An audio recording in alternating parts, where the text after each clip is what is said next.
Over the course of this series, we've explored dozens of formerly classified government programs. Some investigated mind control, others studied biological warfare. Some attempted to develop revolutionary military technology. Others quietly built surveillance systems capable of processing billions of communications every day. At first glance, they seem completely unrelated. Some of those examples include Project Artichoke, which explored hypnosis, drugs, and interrogation. MKULTRA expanded those efforts into universities, hospitals, and covert research programs. Operation LAC dispersed biological simulants across large geographic areas. Project SHAD exposed military personnel to chemical and biological defense tests. Project Timberwind pursued nuclear rocket propulsion. The President's surveillance program attempted to close intelligence gaps after the September 11th terrorist attacks. PRISM collected communications associated with foreign intelligence targets. Ragtime organized multiple surveillance architectures. XKeyscore gave analysts the ability to search enormous quantities of previously collected data. And projects such as TURBINE sought to automate the management of surveillance implants across potentially millions of devices. Different decades, different agencies, different technologies, and different objectives. So why place them in the same series? Because the names are not the story, the pattern is. Throughout modern American history, governments repeatedly confronted moments of profound uncertainty. The Second World War demonstrated the consequences of technological surprise. The Cold War introduced nuclear weapons, biological warfare, and ideological conflict on a global scale. And the September 11th attacks transformed intelligence priorities once again. Each generation believed it faced threats unlike any before it, and each generation responded in remarkably similar ways. When leaders concluded that existing capabilities were insufficient, they authorized extraordinary programs. When uncertainty increased, information became more valuable. And when adversaries appeared to possess hidden advantages, secrecy became easier to justify. Over time, the programs changed, the codenames changed, and the technologies evolved. But the underlying organizational behavior remained surprisingly consistent. That is the story of this final volume. Not the individual programs, the patterns that connect them. You're listening to the Partisan Comms Podcast. There is a signal broadcast every second of every day through our television sets. Welcome to episode 27. I'm Terrence. One of the easiest mistakes to make when studying intelligence history is becoming fascinated by individual code names. The names themselves are memorable, such as MKULTRA, STELLARWIND, or PRISM, to name a few. What makes many of them memorable is that their secrecy invites speculation, and popular culture often transforms many of them into symbols far larger than the historical record supports. But stepping back reveals something more interesting, and it's that these programs didn't emerge randomly. They emerged because governments repeatedly encountered the same strategic problems. Every national security organization ultimately exists to reduce uncertainty. Military planners, for example, seek to understand future battlefields before conflict begins. Intelligence officers attempt to identify hostile intentions before attacks occur, and scientists search for technological breakthroughs before adversaries achieve them first, and policymakers attempt to anticipate crises before they become emergencies. In other words, governments are constantly trying to eliminate surprise. Sometimes that effort produces remarkable achievements in areas such as satellite reconnaissance, global positioning systems, secure communications, and medical advances born from military research. But history also shows another side of that pursuit. When fear becomes sufficiently intense, extraordinary authorities often follow. Ethical boundaries shift, oversight becomes more difficult, and compartmentalization expands. Programs that would have been politically impossible during ordinary times become acceptable under extraordinary circumstances. This does not necessarily require malicious intent. Many of the people involved in these programs genuinely believed that they were protecting the country. The Cold War was not imaginary. The Soviet nuclear arsenal was real. Biological warfare programs existed, and espionage was constant. And after September 11th, the terrorist threat was equally real. And so context matters, and understanding why these programs were created does not require approving of every decision that followed. Likewise, recognizing mistakes does not require assuming every classified project represented a grand conspiracy, because history is often more complicated than either extreme. Throughout this episode, we're going to examine three recurring categories that appear repeatedly across decades of classified research. First, efforts to understand and influence human behavior. Second, efforts to understand and manipulate physical environments. And third, the evolution toward information dominance through increasingly sophisticated surveillance systems. Viewed individually, these projects appear disconnected. Viewed together, they reveal an institutional mindset, one that constantly sought greater visibility, greater capability, and greater control whenever uncertainty threatened national security. The earliest programs in this pattern emerged from one of the greatest fears of the early Cold War. Not nuclear weapons or missiles, it was the human mind. For example, during the Korean War, American POWs appeared in propaganda broadcasts making statements critical of the United States.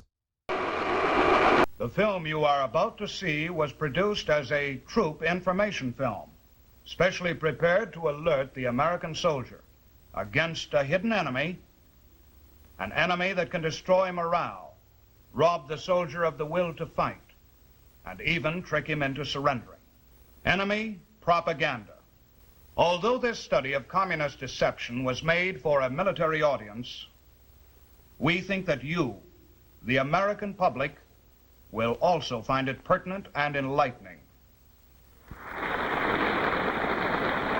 In the words of an American hero, Patrick Henry, the gentlemen cry peace, peace, but there is no peace. And today America cries peace, peace.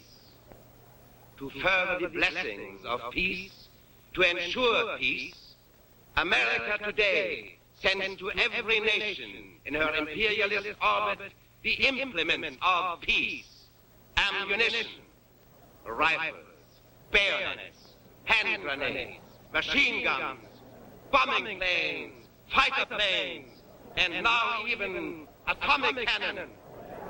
The gentlemen from America may call that peace, but I have another word for it. I call it war. I call it America's master plan to enslave the world.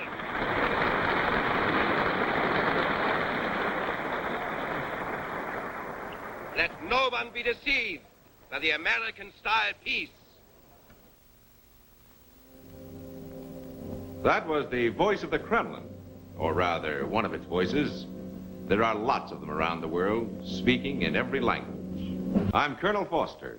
I'm going to be your guide for a short tour through the maze of communist propaganda. It's a strange, shadowy world of the doctored photograph, the misquotation, the insinuation, and the lie.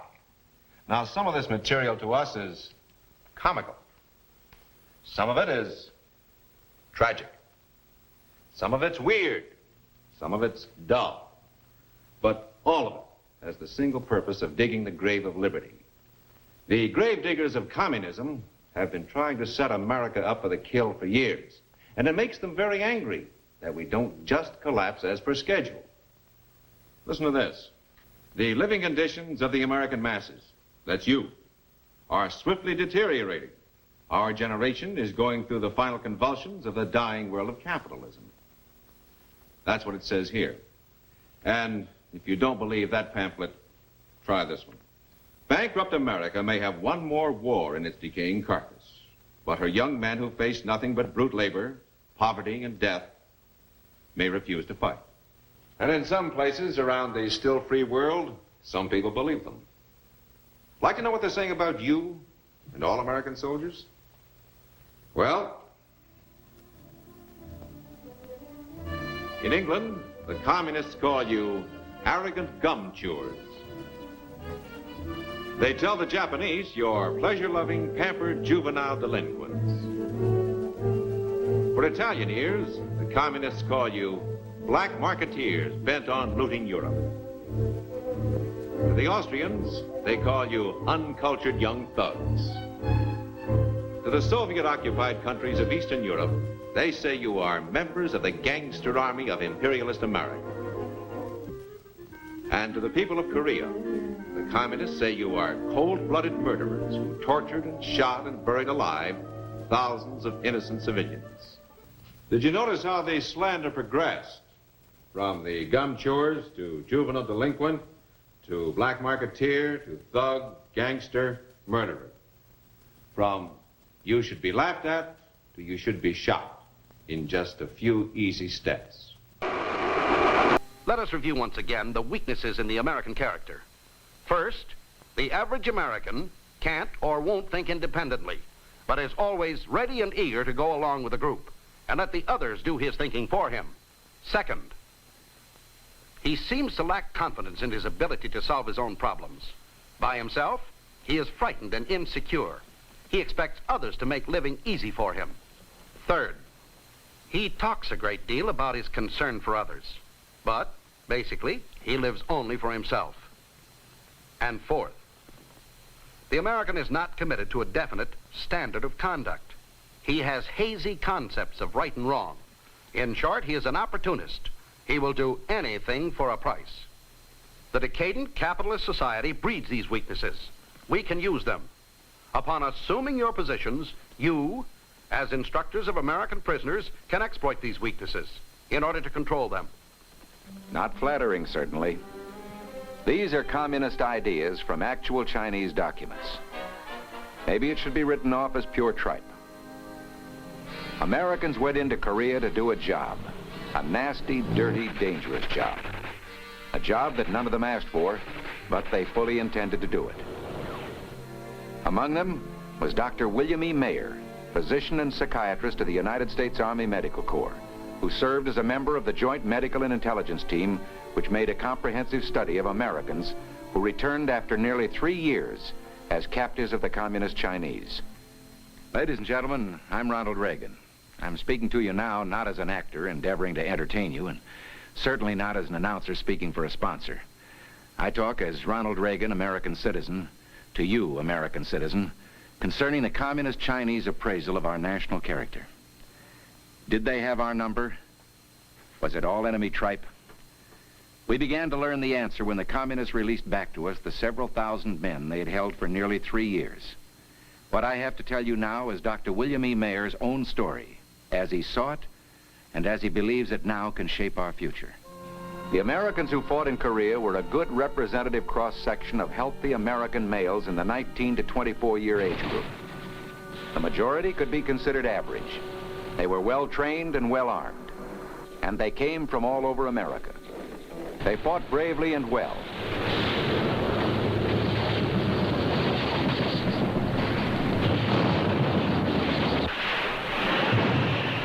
But as always, too many good men died in battle, and a few were captured. When hordes of Chinese communists surged across the Yalu unexpectedly, many an American soldier awakened one morning in his foxhole, face to face, almost literally, with thousands of heavily armed enemy troops. Because there were men among our troops who had been captured during World War II by the Japanese and the Germans, our soldiers had a clear idea of the degradation and brutality they were certain to face. So you can imagine the surprise when, not very much later, small radios in our own lines picked up the voices of some of our men, men we knew to be prisoners of war, exhorting us in their own normal voices over communist radio stations. Join us as guests of the Chinese People's Volunteer Army.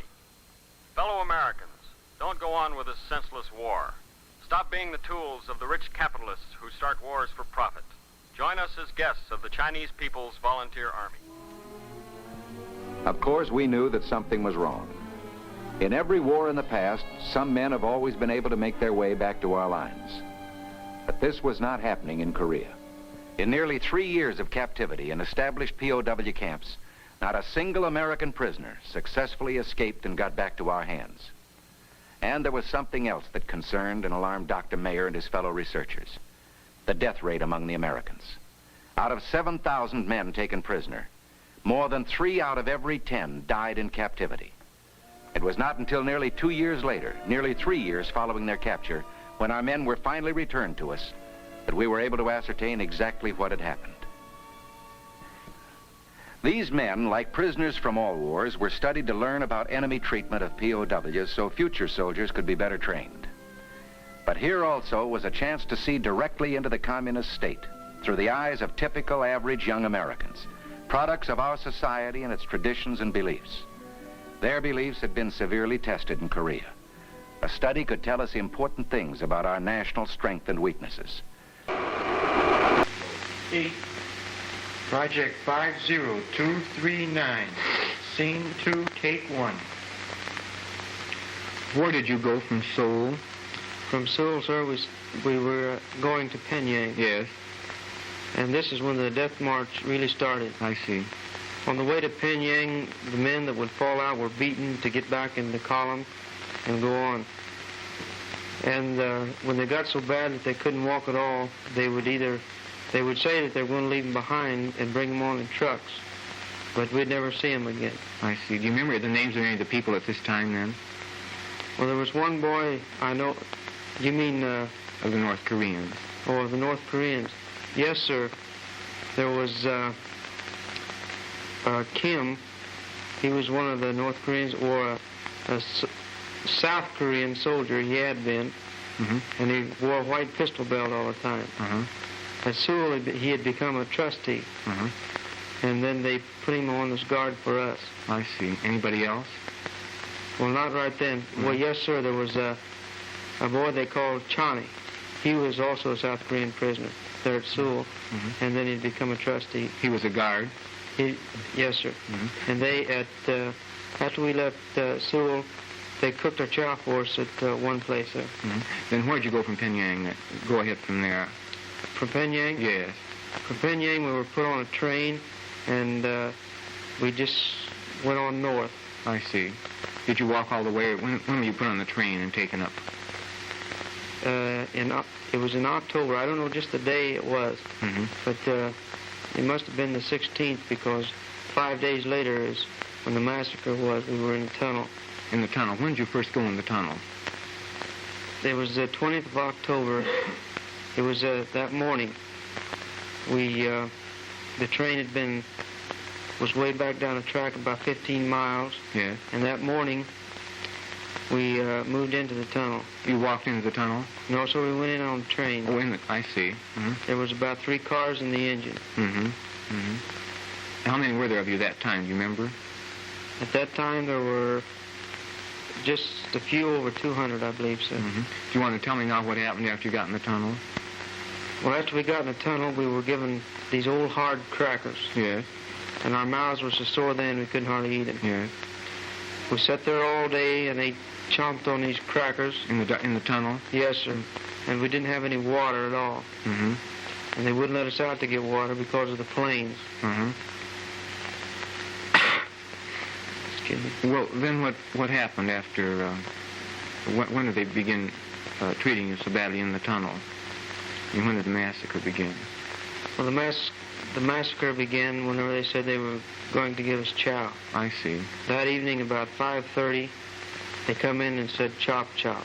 Uh-huh. They said they were going to take us into the village in a hut, mm-hmm. 30 in a group, or almost 30, you know, and give us chow. Mm-hmm. Well, the first bunch went outside the tunnel, and we heard a lot of firing. Of course, we didn't know what it was. Uh-huh. We didn't know what was coming off at all. But my group was the second group, and when we took off, we went outside the tunnel there for a few feet and turned up a ravine there. Mm-hmm. And we went up there for about 10 feet, and they told us to sit down. Mm-hmm. Well, we sit down, and then they opened fire on us. There were about And 30 of you? I didn't even know what was coming off there at first until I heard someone say, "Oh my God." And then all I could do was just lay down and pray. You had not been hit yet? I hadn't been hit right then. And then I just laid there and I felt the first bullet. And then I thought I might be hit again, and I just had to lay there and wait. Where were you hit? Through the thighs, sir. Were all those around you killed as far as you know? Well, I could hear them moaning, sir. Then what did you do after all this happened? Well, after this Was that when you got away? Yes, sir. My buddy was right in front of me. And I was laying right next to him. And thank God he didn't get hit. But I told him I was going to crawl out. I've been watching the guards. I told him I was going to crawl out and for him to follow. So I took out over the rest of them, and there was another boy laying up there, and he come behind me. Were the guards still watching, or had they thought you were all killed? Well, they must have thought we were all killed because they had left. I'd been watching the guards because I didn't want to get caught myself. Whether these statements resulted from coercion, psychological pressure, ideological persuasion, or ordinary survival remains debated, but to intelligence officials in Washington, they raised an alarming possibility. What if hostile governments had developed methods capable of controlling human behavior? That question became the foundation of Project Bluebird. Soon afterward, Bluebird evolved into Project Artichoke. Officially established in 1951, Project Artichoke sought answers to questions that today seem almost surreal. An internal CIA memorandum asked whether it might be possible to control an individual to the point that he would carry out actions against his own will, even actions contrary to his instincts for self-preservation.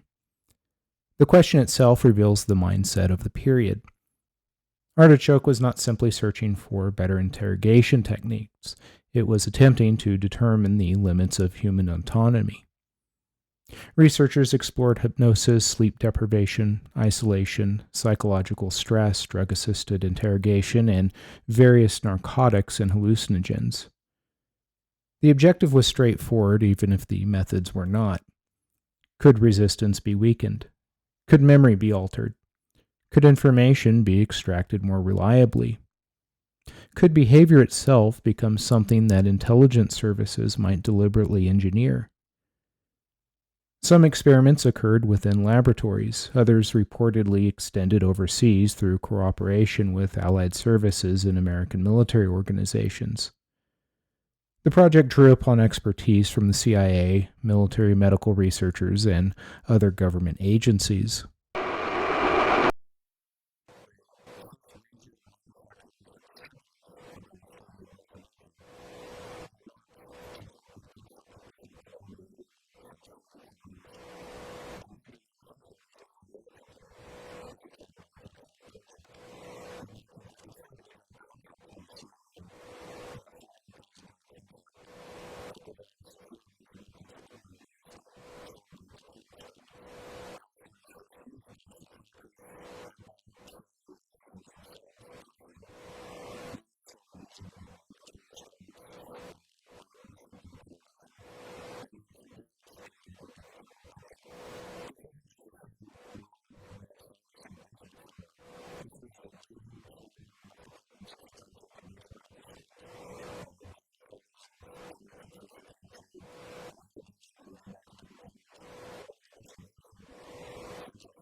So a woman alleged that she was employed at the University of Minnesota as a research assistant to one of the professors, and that this professor had given her a dose of LSD and made her sit in a specially constructed room that was entirely lined with leaves.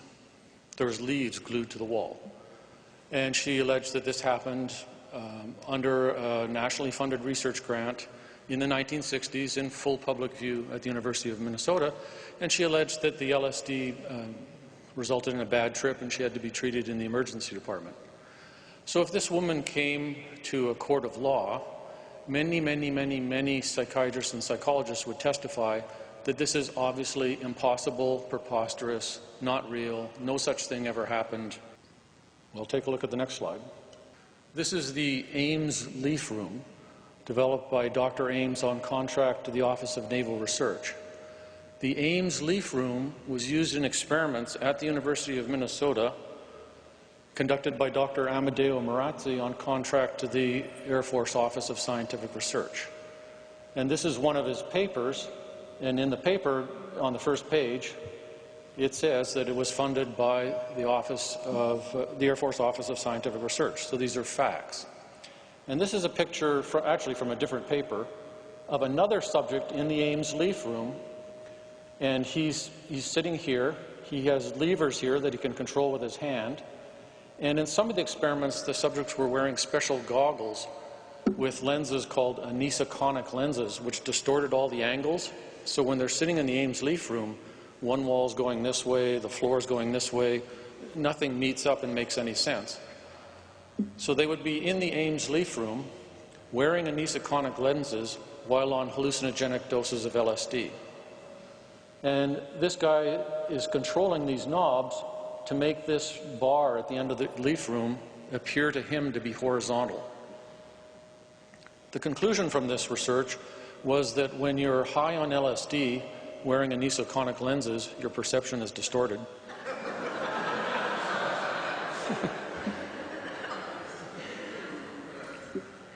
But Amadeo Marazzi was not an amusing gentleman. He was a contractor at the Army Chemical Corps at Edgware Arsenal, and he studied many different types of compounds for mind control, to cause derangements of the mind. He was contracted to the military, and the military was conducting this research not to figure out how to treat medical disorders, but how to conduct interrogations, drag information out of people, and erase memories. This is a photograph, and there's the web page at the bottom here. Somebody emailed to me, and I went to the web page where the photograph is posted. And this is a little girl, according to the photograph, this is unverified, who participated in a CIA mind control program called MKULTRA. Now, whether or not this photograph is staged or real, this is a picture of the kind of documented experiments that were done under MKULTRA and related programs, where people were kept in bed for weeks or months at a time, given extremely high doses of electric shock. One woman I interviewed, whose medical records I have, who successfully sued the Canadian government and was reimbursed for the damages, from May to September 1965, she had 103 electric shock treatments. Each electric shock treatment, the button was pushed 6 times instead of once. So she had the equivalent of 600 shock treatments in a period of months, which permanently erased all memory from age 25 back. When I interviewed her in the 1990s, she was a very pleasant, normal, gifted, engaging, entertaining, lovely woman who still could remember nothing from age 25 back. These experiments were conducted at the university in Montreal, McGill University, which at the time was really the leading university in Canada, on contract to the Canadian government and to the CIA. And the purpose of the experiments, obviously, is to figure out how to wipe out somebody's memories permanently if they know things that you don't want them to know. This is just a quick listing of the main declassified projects, which started in the early 50s.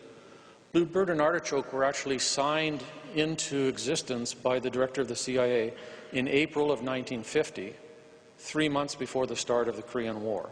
So the idea that we only got into this in a reactive defensive kind of mode based on what the North Korean and Communist Chinese were doing to our pilots is complete lie, complete disinformation, impossible, not true.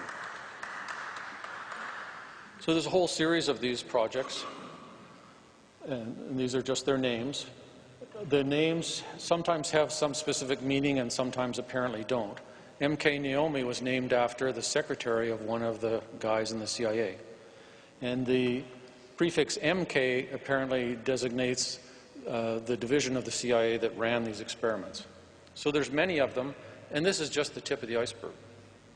But they all stop in terms of declassified documents in the early 1970s. All the programs running from then till now are still classified. As the work expanded, researchers increasingly examined chemical compounds capable of altering consciousness, such as morphine, mescaline, heroin, marijuana, and cocaine. Eventually, one compound attracted particular attention: LSD.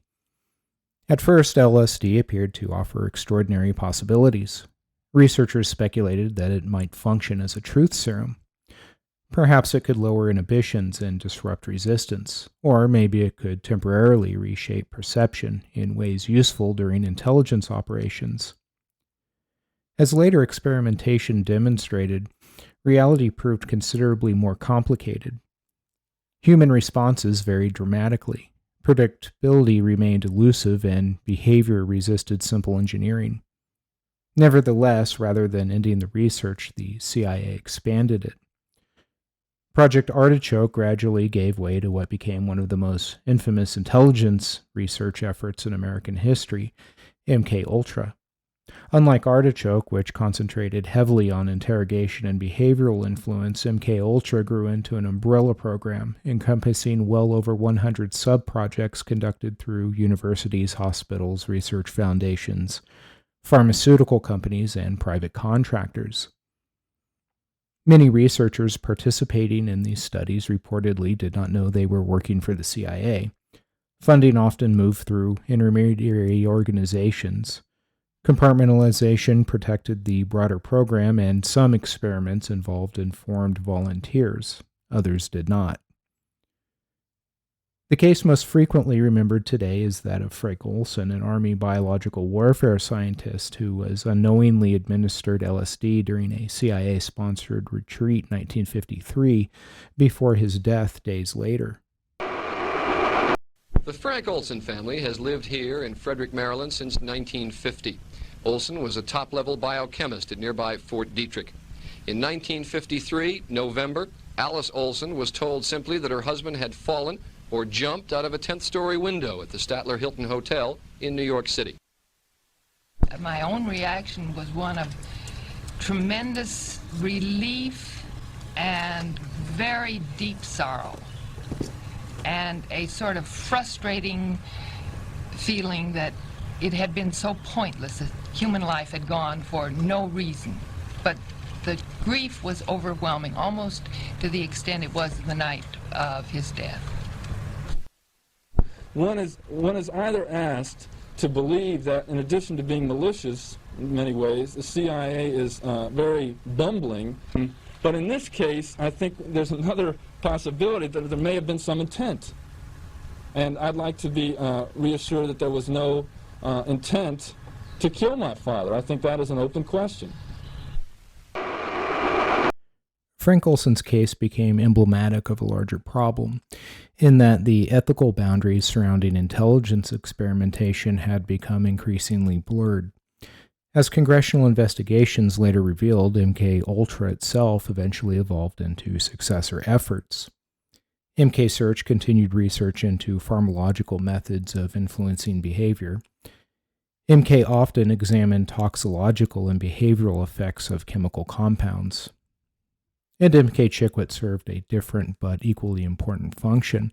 Rather than conducting experiments directly, it sought to identify and acquire newly developed psychoactive drugs from Europe, Asia, and elsewhere before potential adversaries could exploit them.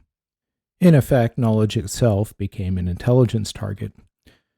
The United States was no longer simply experimenting with known compounds. It was actively searching the world for emerging developments that might possess operational value.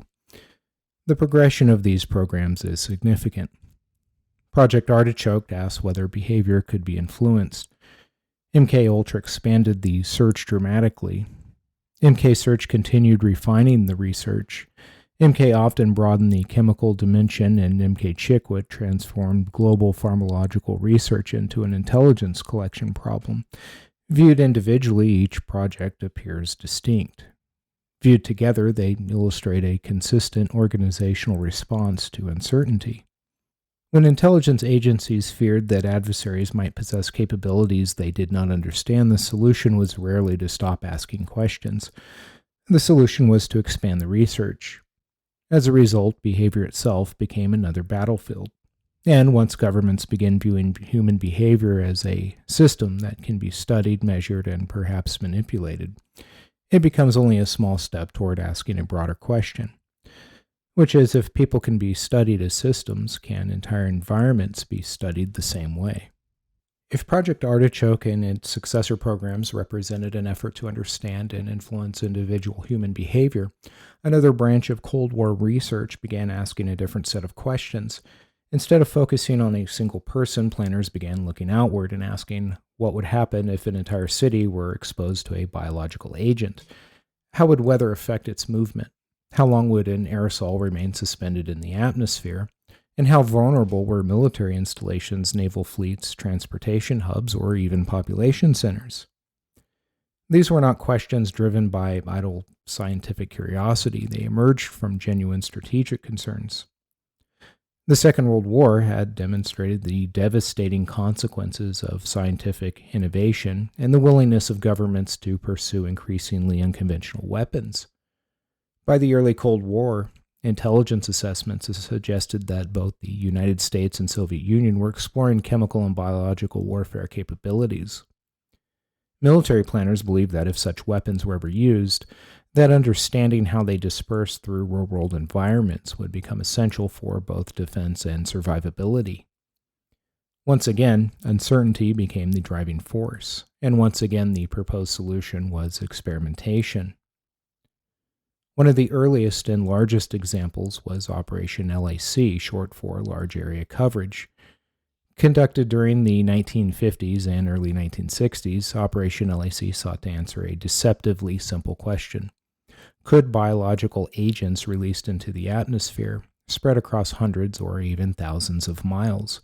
And to study this possibility, military research dispersed microscopic particles of zinc cadmium sulfide across broad geographic regions of the United States and Canada.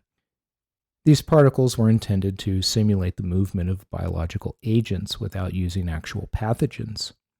Aircraft flew predetermined routes, weather conditions were carefully monitored, sampling stations measured where the particles eventually settled, and from the perspective of military planners, the operation represented defensive preparedness. If an adversary launched a biological attack, the United States needed to understand how such an attack might behave. How quickly would contamination spread? Which cities would be affected? How would prevailing winds alter exposure? And how much warning time might exist? While these were practical military questions, another question emerged years later. Should civilian populations have been unknowingly included in experiments of this scale? At the time, most citizens never realized the test had occurred. The secrecy surrounding the program reflected the same organizational logic we encountered with Project Artichoke.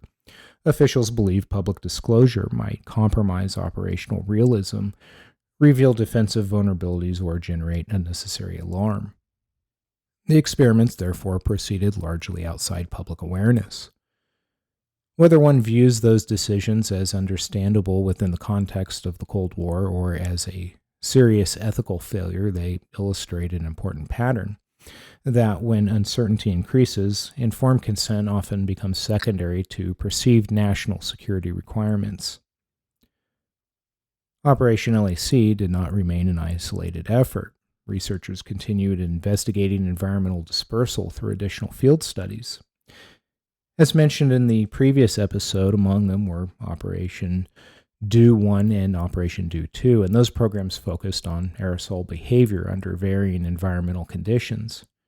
Military scientists experimented how atmospheric stability, humidity, temperature, terrain, and seasonal weather influenced the persistence and movement of airborne particles. Again, the objective was fundamentally predictive, and if biological agents behave differently over mountains than over coastlines, if certain weather conditions accelerated dispersal, and if contamination lingered longer than anticipated, then those variables needed to be understood before an actual conflict occurred. And so the atmosphere itself became a laboratory. Rather than studying individuals inside controlled rooms, researchers studied entire environmental systems, such as weather patterns, air currents, geography, and infrastructure. Human populations increasingly appeared not simply as communities, but as variables within operational models. This systems-oriented thinking represented a significant evolution. Project Artichoke attempted to model human behavior. Operation LAC and the DO programs attempted to model environmental behavior. Different subjects, but the same analytical mindset. By the early 1960s, that systems approach expanded further through Project 112. Authorized under the Secretary of Defense, Project 112 sought to evaluate American military readiness against chemical and biological threats across a wide range of operational scenarios. Unlike earlier atmospheric studies, Project 112 emphasized vulnerability, such as how vulnerable were American forces, how effective were protective masks, how rapidly could contamination spread through equipment, bases, or transportation systems, and could military operations continue following exposure. The project eventually encompassed numerous classified tests conducted both within the United States and overseas. One component of Project 112 became known as Project SHAD, short for Shipboard Hazard and Defense. Its title sounded routine, administrative, and almost mundane, but beneath the bureaucratic language lay a series of experiments that would later become deeply controversial. Project SHAD focused primarily on naval operations. Specifically, ships presented unique challenges during chemical or biological attack, such as ventilation systems circulated air through enclosed compartments, crew members worked in confined spaces, and contamination could spread rapidly if protective measures failed. Researchers therefore conducted tests using biological simulants, chemical tracers, and other substances intended to replicate battlefield conditions. Many service members participated without fully understanding the broader purpose of the experiments. Some later stated they had never been informed exactly what materials had been released or why specific procedures were being conducted. And for years afterward, many veterans struggled to obtain complete records documenting which tests they had participated in. As congressional investigations and declassification efforts gradually revealed more information, questions naturally followed, such as were the simulants truly harmless, had adequate medical follow-up occurred, and were participants given sufficient information to make informed decisions. Reasonable people continue to debate many of those questions, but regardless of one's conclusions, the historical pattern remains consistent. The experiments were compartmentalized, operational necessity received priority, and transparency came decades later. Perhaps the most important observation is not that these programs existed, rather, it's how they reflected an increasingly sophisticated form of systems thinking. Military planners no longer viewed biological warfare simply as an event. They viewed it as a complex interaction among weather, terrain, logistics, engineering, medicine, and human behavior. Everything became measurable. Everything became modelable, and as a result, everything became data. That same intellectual shift was occurring elsewhere inside government at almost exactly the same time. Computers were becoming more capable, communications networks were expanding rapidly, satellites were transforming global intelligence collection, and information itself was beginning to assume strategic importance equal to that of physical territory. And the question gradually changed, no longer how do we understand a person or how do we understand an environment? Instead, intelligence agencies began asking something much larger. How do we understand an entire network?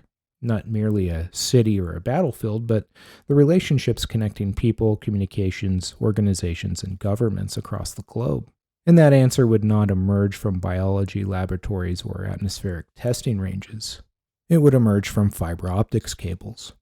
Communication satellites, computer networks, data centers, and intelligence systems designed to process information on a scale previously unimaginable. And that transition marks the beginning of the final phase of our story, which is the pursuit of information dominance. Because by the closing decades of the 20th century, governments increasingly recognized that the most valuable strategic advantage was no longer simply controlling behavior or understanding environmental effects. It was understanding information itself. Who possessed it, who shared it, how quickly it moved, and whether it could reveal tomorrow's threats before they became today's crises. That pursuit would produce another generation of classified programs. Programs with names like Dropmeyer, Hemisphere, STELLARWIND, PRISM, Ragtime, Rampart A, XKeyscore, and TURBINE. The technologies would be different with a vastly larger scale, but the underlying organizational logic remained remarkably familiar. The code names changed, but the questions did not. By the closing decades of the 20th century, a profound shift was taking place inside the intelligence community. For most of modern history, intelligence collection had been limited by human beings. For example, an informant could only attend one meeting at a time, a surveillance team could only follow one suspect, a wiretap captured one telephone call, and an embassy listening post intercepted one diplomatic circuit. The limitation was never a shortage of information. The limitation was scale. Computers began changing that equation. Digital communications multiplied exponentially. Satellite links replaced many traditional radio circuits. Fiber optic cables carried enormous volumes of global traffic. Email gradually supplemented written correspondence. Mobile phones became nearly universal, and finally the internet connected governments, corporations, and individuals into a single communications environment. The intelligence problem fundamentally changed. Instead of asking how to obtain information, agencies increasingly asked how to process more information than any human organization could possibly examine manually. Information itself became the new battlefield. The objective was no longer simply surveillance, it became information dominance. Throughout the previous episodes, we examined governments attempting to understand people and environments. Now the focus shifted towards something larger. Understanding entire networks, not merely who someone was, but who they communicated with, who influenced them, where they traveled, what systems they used, and how relationships changed over time. The individual target gradually became only one node inside a much larger analytical picture. As we've seen over and over again, that transition did not occur through one program, it occurred through many, and each solved a different piece of the larger problem. In an earlier episode, we examined the FBI's Ghetto Informant Program, and inside that program, thousands of informants quietly reported conversations occurring in neighborhoods, barbershops, community organizations, churches, and political meetings. Those programs attempted to build what today we would call a social network, and information was collected by people. Decades later, projects such as Hemisphere would attempt something remarkably similar using telephone metadata rather than human memory.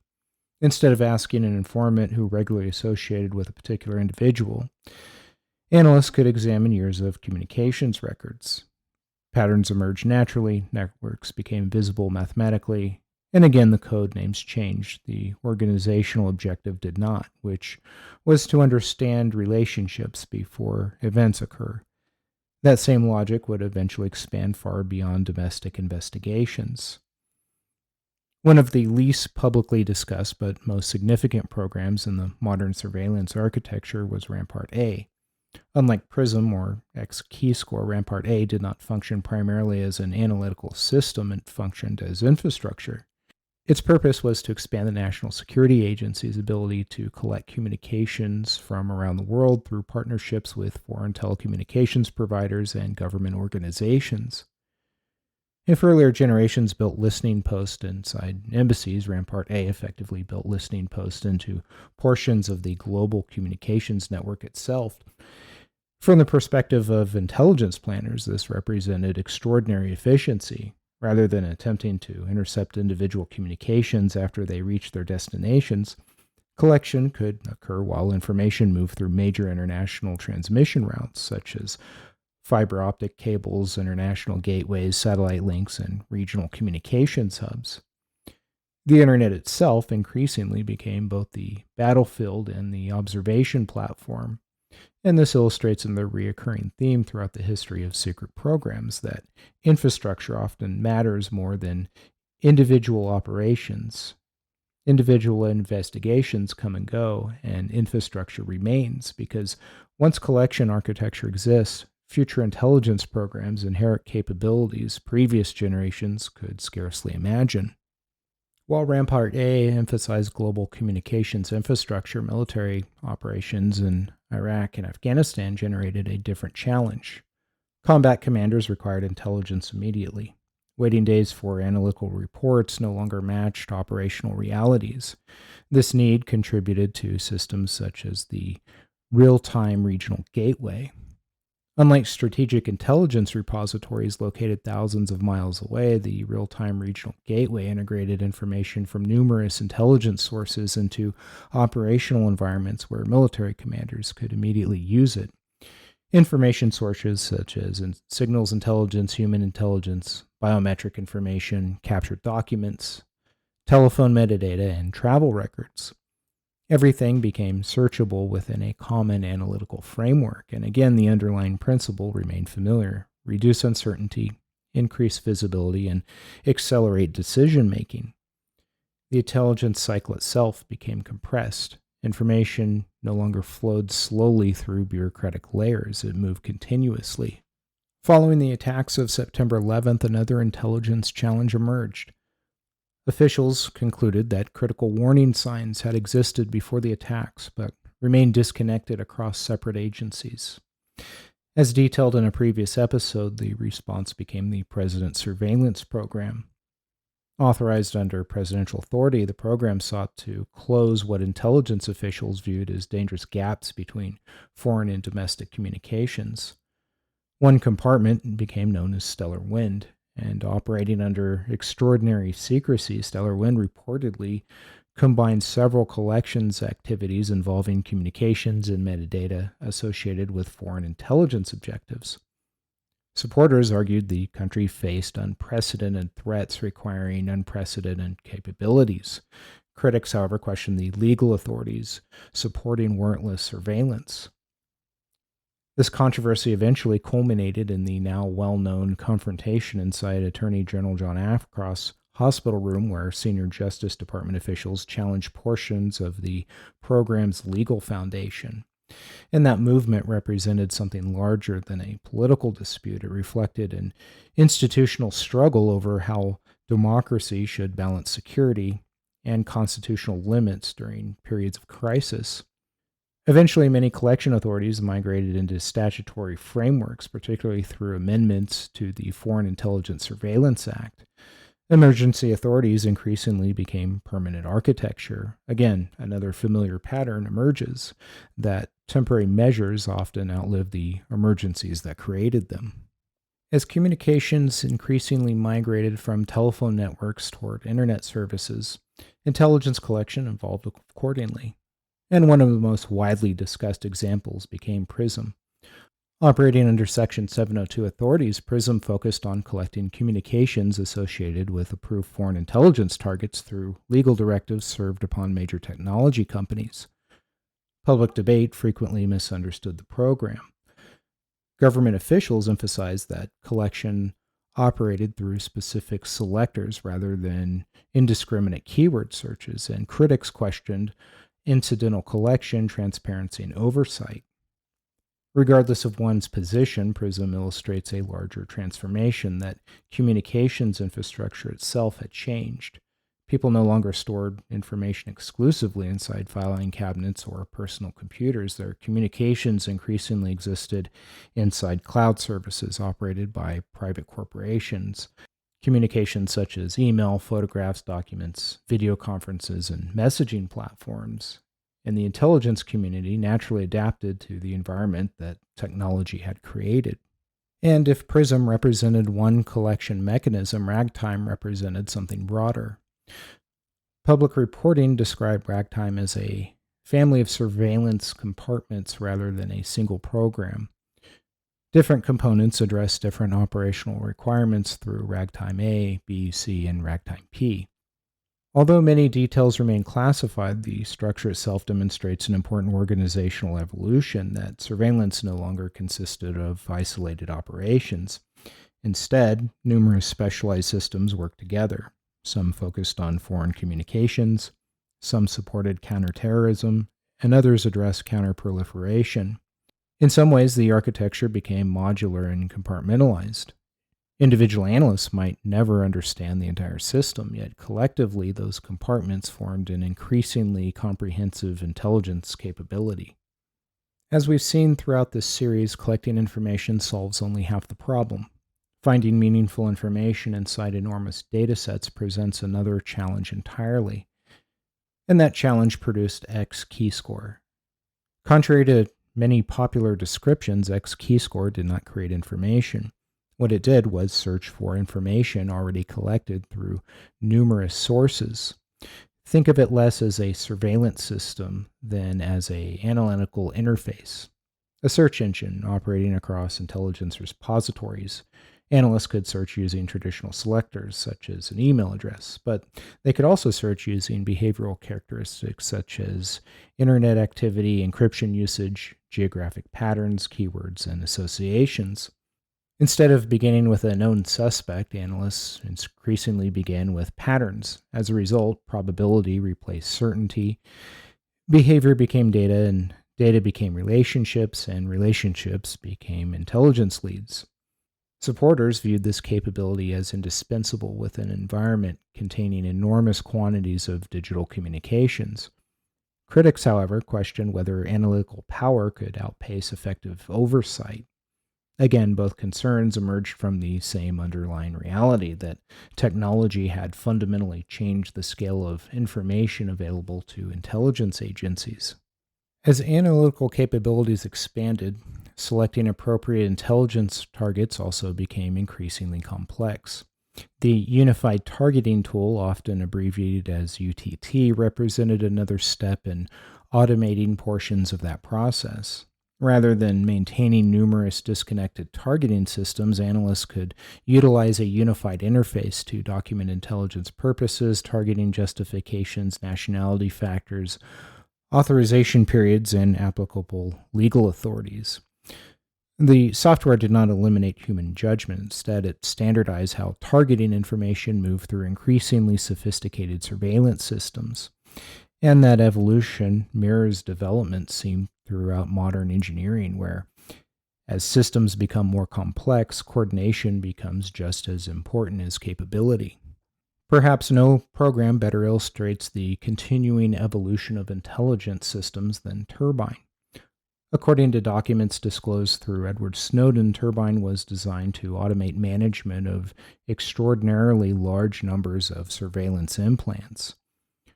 Earlier operations often required analysts to manage implants individually. TURBINE changed the scale entirely. Documents described an architecture capable of managing implants by groups rather than one at a time, potentially expanding operations to millions of devices. And this represented another major transition, which was automation and computers increasingly supervising computers. Associated systems such as Turmoil monitored global communications, identifying selectors moving across internet infrastructures, and providing automated queues that could support additional intelligence activities. Viewed historically, this progression is remarkable. Project Artichoke attempted to influence one individual. The Ghetto Informant program monitored thousands of conversations. Hemisphere analyzed communications relationships. PRISM collected digital communications. XKeyscore searched global repositories, and TURBINE sought to automate surveillance management itself. Each generation expanded the scale. Each generation reduced dependence upon purely manual processes, and each generation reflected growing confidence that technology could reduce uncertainty faster than human beings alone. At this point, the list of code names has become almost overwhelming. Rampart A, Real-Time Regional Gateway, STELLARWIND, PRISM, Ragtime, XKeyscore, Unified Targeting Tool, and TURBINE, just to name a few this series has covered. Each solved a different operational problem, each belonged to a different compartment, and each program emerged under different legal authorities, technological conditions, or historical circumstances, yet looking only at the code names risks missing the larger picture. While the individual programs matter, they are not the pattern. The pattern is the gradual transformation of intelligence itself, from human observation to environmental modeling to information dominance and to automated systems capable of processing global communications continuously. But one final category remains, and it's not the control of people or the control of information, but the pursuit of strategic advantage through technology itself. And perhaps no project illustrates that better than Project Timberwind. Throughout this episode, we've examined programs that attempted to understand people. We've examined programs that attempted to understand environments, and programs that have attempted to understand information. And so this one final category remains, which is the pursuit of technological advantage itself. Unlike Project Artichoke, Project SHAD, or PRISM, Project Timberwind was not primarily concerned with surveillance or behavioral science. It was concerned with engineering. Yet its existence demonstrates that the organizational pattern we've traced throughout this series extends well beyond intelligence collection. It reaches into research, development, and strategic competition itself. To understand Timberwind, we have to briefly return to the final decade of the Cold War. By the 1980s, the United States and the Soviet Union had entered an increasingly sophisticated technological competition. Intercontinental ballistic missiles had transformed strategic planning. Satellites circled the globe continuously, and precision-guided weapons were becoming increasingly capable. President Ronald Reagan's Strategic Defense Initiative, often referred to by critics as Star Wars, reflected an ambitious attempt to rethink the future of national defense. If missiles could eventually be intercepted, and if space itself became an operational environment, then existing propulsion technologies imposed serious limitations. Chemical rockets had served remarkably well since the Second World War, but they also imposed unavoidable constraints such as payload, range, acceleration, and mission duration. Engineers had long understood that nuclear thermal propulsion offered dramatically greater efficiency than conventional chemical systems. And the concept was straightforward, even if the engineering was not. Instead of burning chemical propellants to generate thrust, a compact nuclear reactor would heat hydrogen to extremely high temperatures before expelling it through a rocket nozzle, and the result promised substantially higher specific impulse than traditional rockets. Greater efficiency meant greater range, greater payload, and greater operational flexibility. And Project Timberwind emerged within that environment. Conducted under classified conditions during the late 1980s, the program investigated advanced particle bed nuclear reactor designs intended for high-performance propulsion. And unlike earlier nuclear propulsion concepts explored during earlier programs, Timberwind sought significantly higher performance through innovative reactor architecture. The engineering challenges were immense: heat transfer, materials science, radiation shielding, fuel stability, and reliability. Every component required solutions pushing well beyond conventional aerospace engineering, and yet, from the perspective of national security planners, the investment appeared rational. Because if such propulsion systems proved practical, they could fundamentally alter military logistics, strategic mobility, and potentially even space operations. The project ultimately never entered operational service as budget pressures increased following the end of the Cold War. Additionally, political priorities shifted, and with the collapse of the Soviet Union, the immediate strategic urgency that had justified many expensive research efforts rapidly diminished. Timberwind eventually transitioned into the Space Nuclear Thermal Propulsion Program before cancellation. Viewed narrowly, the project might appear to represent little more than an ambitious engineering effort that failed to reach deployment. But viewed within the broader context of this series, however, Timberwind illustrates something much more important. That not every classified program exists to monitor people, and not every secret project seeks behavioral control. Some pursue technological superiority, and some attempt to solve engineering problems whose solutions might reshape the balance of power. The common thread is not surveillance, it's uncertainty. Governments consistently invest in capabilities they believe may reduce future strategic risks. Sometimes those investments transform history. Sometimes they quietly disappear into archives. Either way, they emerge from the same organizational impulse, which is to prepare for futures that may never arrive. At this point, we have examined programs spanning more than half a century, and the obvious question becomes unavoidable. Were these programs connected? And the answer depends entirely upon what we mean by connected. If we mean operationally, usually not, because they all span different decades, agencies, different missions and technologies, as well as different legal authorities. Project Artichoke did not become Project Timberwind. Timberwind did not evolve into PRISM, and PRISM did not replace Project SHAD. Looking for a single organizational conspiracy connecting every classified program across 70 years oversimplifies history. But asking a different question produces a more interesting answer, which is, did these programs emerge from similar ways of thinking? And I think the answer is yes, repeatedly. We see similarities in ways of thinking across administrations, agencies, and technological revolutions, and across entirely different historical circumstances. Throughout this series, we've repeatedly encountered three recurring forms of strategic control. The first involved behavioral control. Project Artichoke attempted to determine whether individuals could be influenced through hypnosis, drugs, and psychological techniques. MKULTRA expanded that research. MKSearch continued aspects of it. MK often broadened pharmacological investigation. MKChickwit transformed worldwide pharmaceutical research into an intelligence collection priority. Different projects, but with the same objective, to reduce uncertainty regarding human behavior. The second involved environmental control. Operation LAC, Do 1, Do 2, Project 112, and Project SHAD. Here the focus shifted away from individuals but towards systems such as weather, atmospheric dispersion, contamination, infrastructure, and military readiness. Again, uncertainty became something to be measured rather than merely feared. And the third involved information control. The Ghetto Informant Program attempted to understand communities through human reporting. Dropmeyer targeted diplomatic communications. Hemisphere mapped relationships through telephone metadata. The President's Surveillance Program sought to eliminate intelligence gaps following September 11th.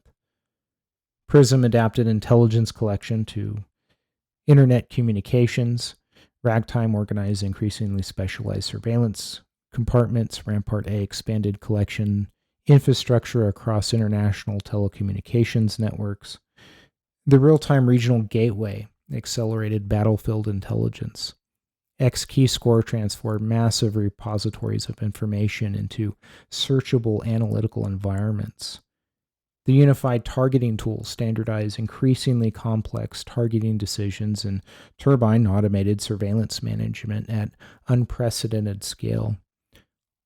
All different technologies, but again the same objective: to reduce uncertainty before threats materialize.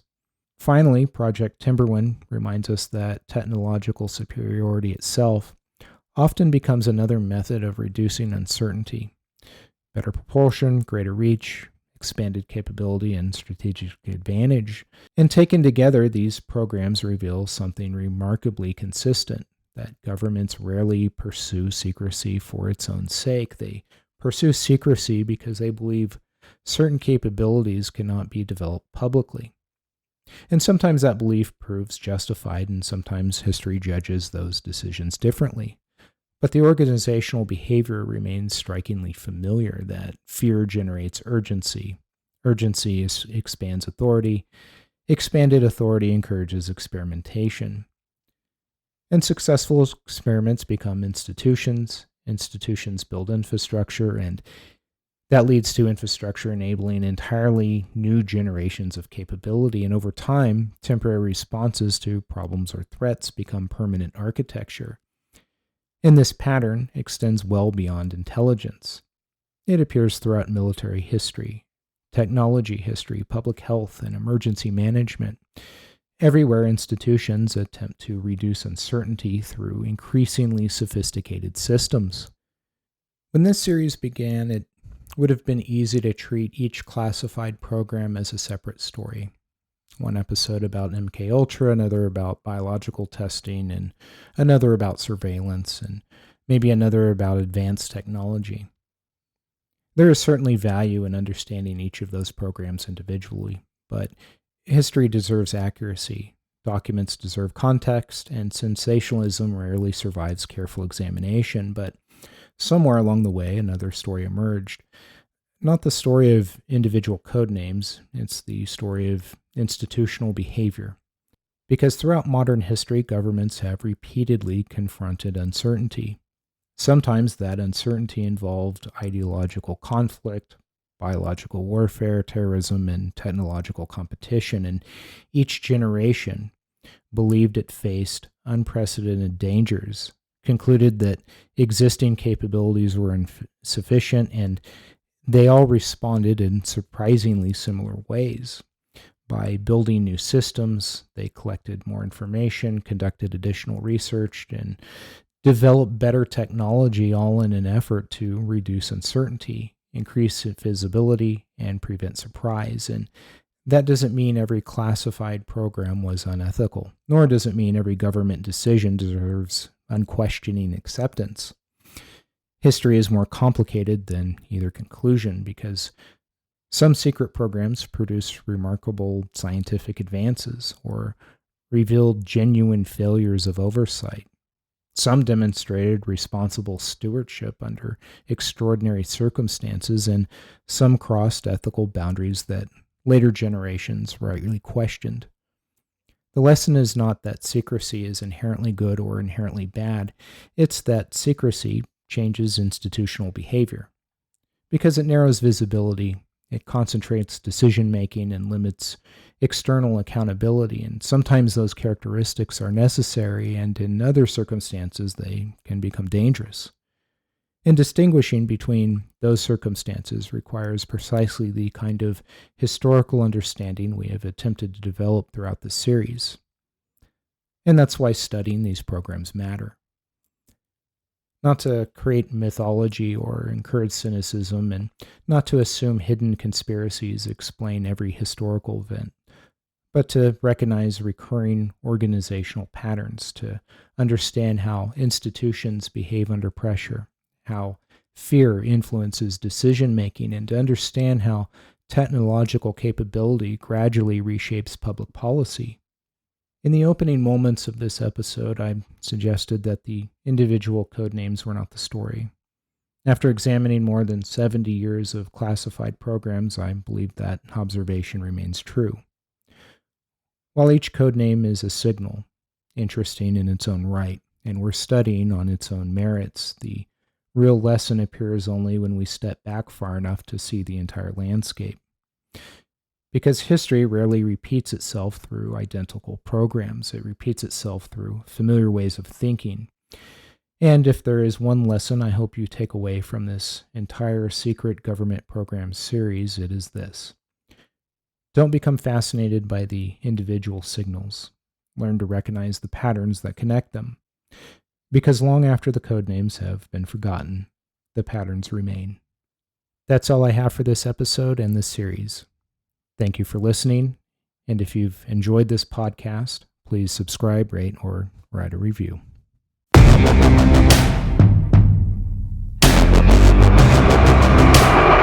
There is a signal broadcast every second of every day through our television sets. Mark my words, AI is far more dangerous than nukes.